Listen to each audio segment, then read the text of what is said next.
What's cooking, everybody? Dave Altizer here with Kinotika, and today we're reviewing the Canon M50. When the Canon M50 was first announced, I was not that excited about it because it seemed kind of lackluster in its specs. But now that I have it in my hands and I've been using it for the last couple of days, I've honestly really fallen in love with this camera. I think it's really one of the best all-around tools from Canon in terms of photography and video, and for most people it's at the right price as well. In terms of specs on this camera, we have a 24 megapixel sensor inside of it. It's actually the same one that's in all the other Canon cameras, and it's inside here. But what makes it different than any other camera before it is the new Digic 8 processor. Now, if you're not aware of what that means and what that is, I will just tell you this. Digic 8 is the newest processor from Canon, meaning this is gonna give us the best image quality of all time on this sensor. We get more autofocus points. We have a new eye detection autofocus system. This camera really is designed for beginners and people who are ready to step up from mobile phone photography. If your iPhone just isn't cutting it anymore and you want a little bit better noise performance when you're shooting low light, or if you want that depth of field that you get by using interchangeable lenses like this camera, then this camera really is a great step up for you. It also ships with a kind of beginner's mode style of menu system, which is really interesting. We've seen it before on other Canon cameras. I personally turn it off because I want to see all the more advanced features, but you can leave it on. It kind of helps you understand what those settings are and what they mean. It kind of walks you through it, and I'm glad that they've done this because it's really easy for me to recommend this to somebody who's just starting out with photography.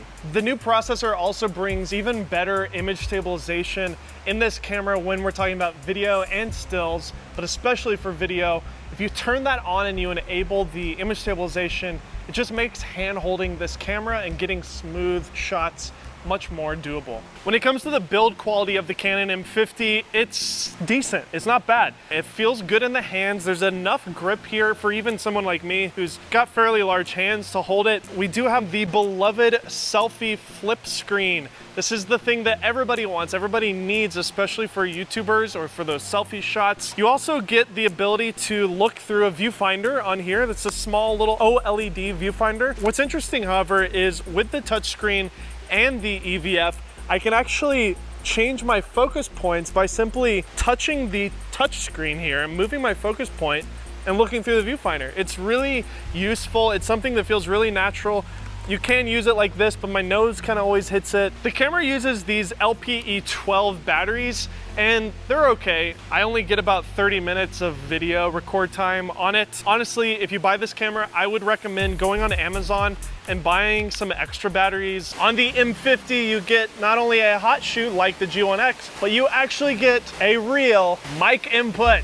Yay! All the vloggers in the world and YouTubers are rejoicing. I will say, the biggest issue with the mic input is the placement of it. I feel like they could have done a better job with that. I don't know why they didn't put it up here. That would have been nice. See? Could have put it right here. No big deal. It would plug in and it wouldn't interfere with the screen. While we're on the topic of the mic input, I will just go ahead and say this camera is actually really good for video. And when I say video, I mean 1080p video in particular. For just an all-around video camera for filming your family, if you're on a trip, if you're a vlogger, it's just so usable and so great.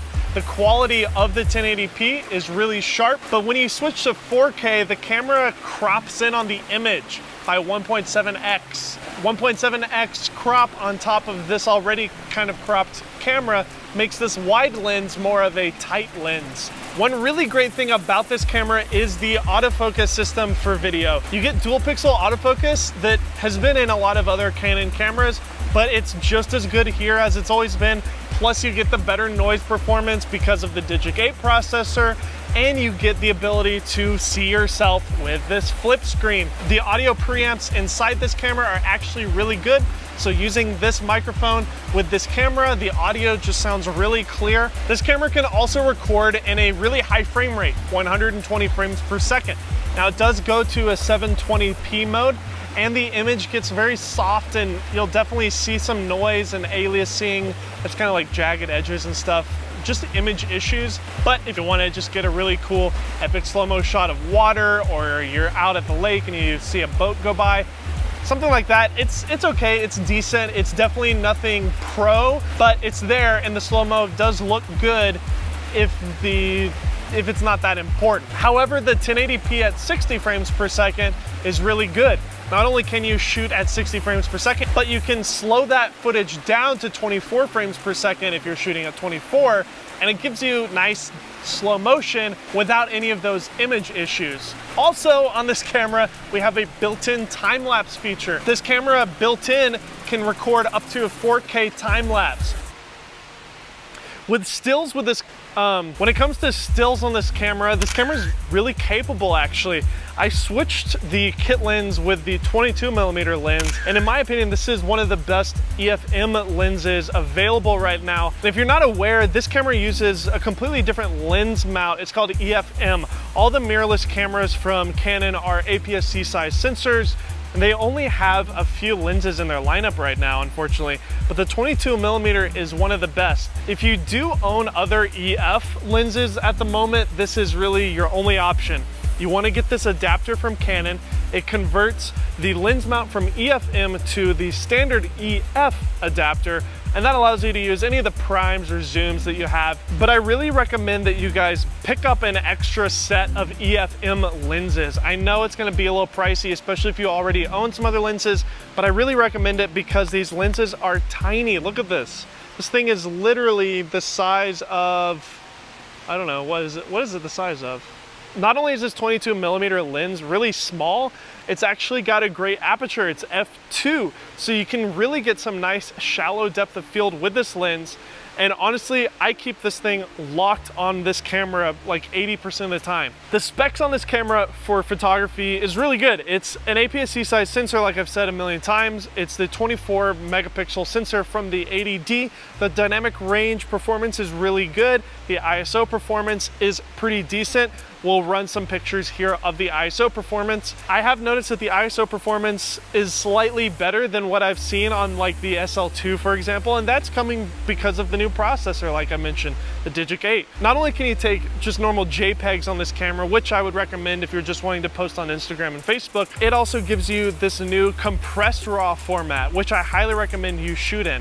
Compressed RAW gives you 30 to 40% less file size, but you still get the same resolution and the flexibility of a RAW image. If you're not familiar with what RAW is and why it's important, RAW basically captures the image but allows you to change things like exposure, your highlights, your shadows in post-production, which is really nice. If you're a little bit off on your white balance, changing that in post with the raw data is really great to have. There's also a completely silent photo mode on this camera, so you can be snapping pictures and you don't hear a single sound whatsoever. So one of the best things about this camera is the amazing Wi-Fi connection. As you see here, I just turned the camera on and it immediately connected. That's because I did the initial connection here on the phone, and because of the Bluetooth tied to the Wi-Fi, we get a really quick response time here. What's also really amazing is this auto transfer feature. Once you turn auto transfer on, you can just turn your phone off, put it in your pocket, boom, boom, boom. So I just took 3 pictures. You'll actually see in my images those pictures that I just took. This camera doesn't have GPS built in, but again, in the same way that it sends images to your phone, you can actually send the location information from your phone to the camera. So I just enabled it. It's now recording my location, and every image that I take, it's tracking the GPS from the phone on the images that you take. Overall, the Canon M50, in my opinion, is the best deal in Canon's entire lineup. The M50 may not be that exciting to pros, but what is exciting is the potential of the mirrorless system from Canon. I really feel like they're getting some heat from Sony, Panasonic, and even Nikon right now to build up their mirrorless system. This camera is real exciting. We're gonna be doing a lot more content about it. Let us know what you think about this video in the comment section below. And if you wanna see more M50 videos, make sure to stay subscribed and hit that notification bell so you know exactly when our next M50 video comes out. Once again, I'm Dave Altizer. This is Kinetica. See you next time.